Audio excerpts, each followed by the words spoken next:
So, eto na ba mga sangkay yung pinakaalas na tatapos kay Vice President Sara Duterte? Naku, may pasabog po tayo ngayon mga sangkay.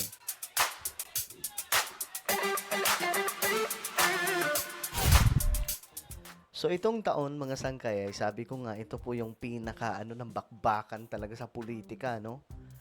Wasakan po ito ng mga pagkatao ng mga politiko. Ngayon, mga sangkay, and we all know naman na si Sara Duterte ang isa sa target at si BBM. Dalawa.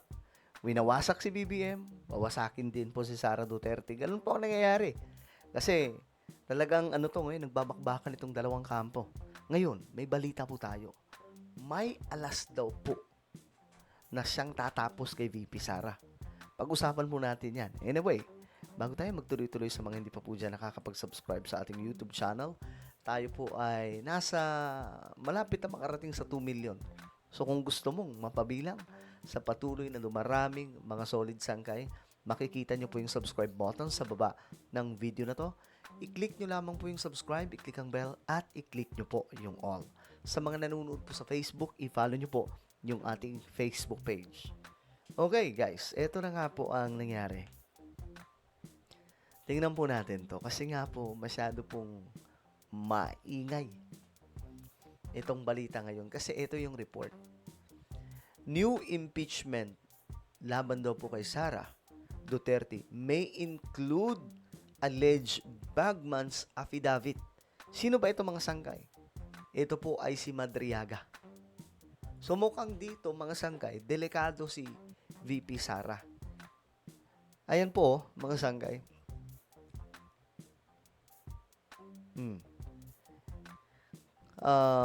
Isasama daw mga sangkay itong pasabog ni Ramil Madriaga. Ayan po, the decision will be made by the complainants. There are many of them from civil society. We will be ready to endorse. Most likely it will be refiled and augmented by the new information that has come to light. Ang pasabog dito, mga bagong impormasyon, itong inexpose ni Ramil Madriaga. Kasi dikit nga po mga sangkay, marami pong picture. Guys, sobrang daming picture. Nag-uusap sila in private, mga sangkay. Merong video call, merong in-person nag-uusap. So talagang kahit itanggi, pwede naman itanggi, kahit itanggi, lalabas at lalabas pa rin po talaga yung totoo dyan mga sangkay kasi may mga ebidensya. Ngayon, mukhang delikado dito si VP Sara. Para malinaw sa lahat mga sangkay kasi once halimbawa na lang lumabas ng impeachment complaint tapos matuloy na po ang impeachment trial. Kapag ka nagsalita na po itong si Madriaga at may ebidensya, yari mga sangkay. Mismo mga DDS babalik na dyan. Kasi hawak daw po nasa 3 cellphone, meron daw po doon mga sangkay, mga pictures ng mga transaction, mga pictures ng pamilya ng mga Duterte at mukhang delikado yun kung sakasakaling lalabas yun mga sangkay. Ngayon, ito yung balita. Okay, para mas maintindihan natin itong patungkol kay Madriaga. Ito daw po yung alas Tignan natin. Pinondohan umano ng mga POGO operator at drug lord ang kandidatura noon ni VP Sara Duterte. Sinabi yan sa affidavit ng nagpakilalang dating bagman umano ng bise. Okay, ito, pakita lang natin. So, ito yung balita, mga sangkay. Ayan. Yung impeachment complaint versus Sara Duterte may include alleged bagman's affidavit. Ito po ay si Madriaga. Ngayon, para mas maintindihan natin, yung kay Madriaga, ito po yun, mga sangkay. Live mula sa TV5 Media Center, nangunguna sa balita, si News 5 anchor Bok Edlinga. Bok, una sa lahat, sino itong nag-aakusa kay VP Sara at ano kanya mga binunyag? Well, Jiggy, napaka-makulay nitong si Mr. Ramil Madriaga kung titingnan mo ang kanyang kasaysayan na dating kasamahan sa kolehiyo daw ni VP Sara. Naging na-link sa mga intelligence operations at intel units, for example, yung ISAC. Yan po, yung picture, Ang sabi nila, nagpa-picture lang. Guys, kapag ganito klaseng ka VIP sa inauguration, alam nyo na yun. Nag-attend pa ako ng inauguration, mga sangkay. 'di ba, ni BBM. Hindi ka makakapasok kung hindi ka invited, pambira. Top daw at PSG at later on yung Vice Presidential Security Group among other things. Also, nung nakaraan din, siya rin daw ay nakulong at nakonvict. Nahatulan daw ng death penalty pero na-acquit eventually ng Supreme Court. Tapos ito na naman, siya na naman ay hinulid noong 2023 ng Hulyo sa kasong kidnap for ransom ng dalawang Chinese nationals at ngayon, kasalukuyan, siya po'y nakulong dyan sa Camp Bagong Diwa sa BJMP Annex sa Taguig City. So, very, very colorful. Pero mas makulay di hamak yung kanyang mga siniwalat sa tulong ng kanyang abogado na si Atty. Raymond Palad na aming nakausap kanina dun sa programang Storycon. Yun dun sa affidavit na ni notaryo sa tulong ni Atty. Raymond Palad, sinasabi ni Madriaga, among other things, na siya daw ay nag-deliver sa utos ni VP Sara at ng kanyang mga tauhan, including several active duty security officers ng ng Vice Presidential Security Group, na mag-deliver ng ilang duffel bags ng pera Nako. sa iba't ibang lugar. Kasama na dyan, for example, Ito, may mga ano mismo, may mga lokasyon. nag-deliver daw siya ng duffel bag containing around 30 million pesos sa isang lugar sa Laguna, sa isang comedy bar kung saan may kilala si VP Sara daw, at sa isa Nako, sino kaya yan? pa sa parking lot ng Office of the Ombudsman. Hindi lang yun. Assertion din ni Ramil Madriaga sa kanyang affidavit na noong Pebrero 2020, nag-deliver daw siya ng 1 bilyong piso Grabe, laki. in cash. Laman daw ng isang Toyota Grandia sa Muntinlupa.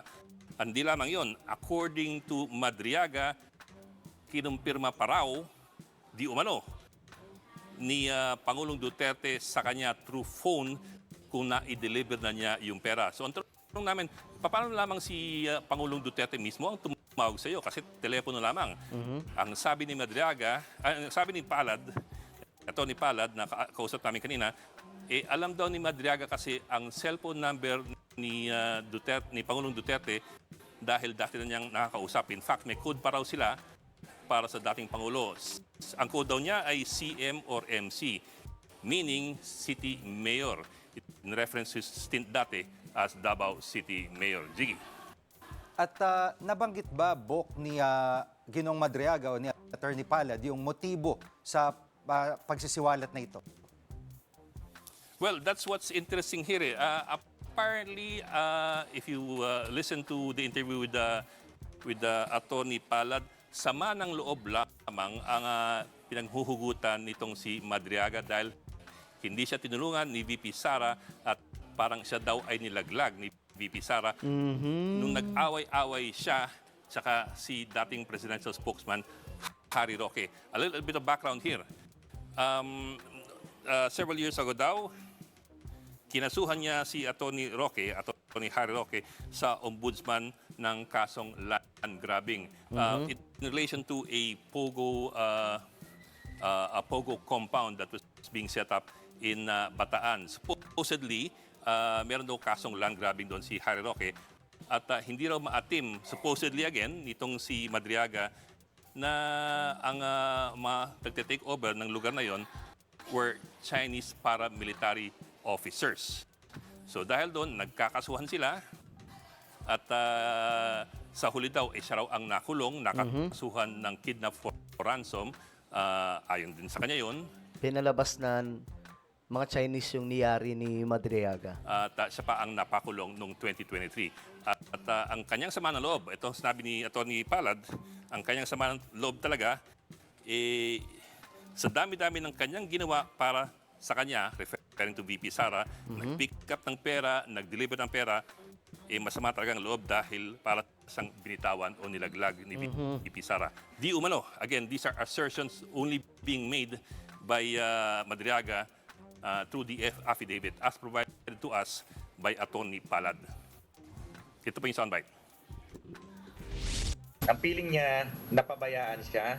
So, alam mo yung galit ni Madriaga na ang dami kong ginawa sa inyo, mga confidential matters. Tapos, nung dinemanda siya ng grupo ni Attorney Roque, hindi daw siya tinulungan ni VP Sara. Yun, masamang-masama talaga. Okay. Pero, So, ang matindi doon mga sangkay, meron daw pong mga ebidensya nasa cellphone. Di ba may mga pinangalanan siya mga sangkay ng mga lugar kung saan nagdi-deliver siya ng pera.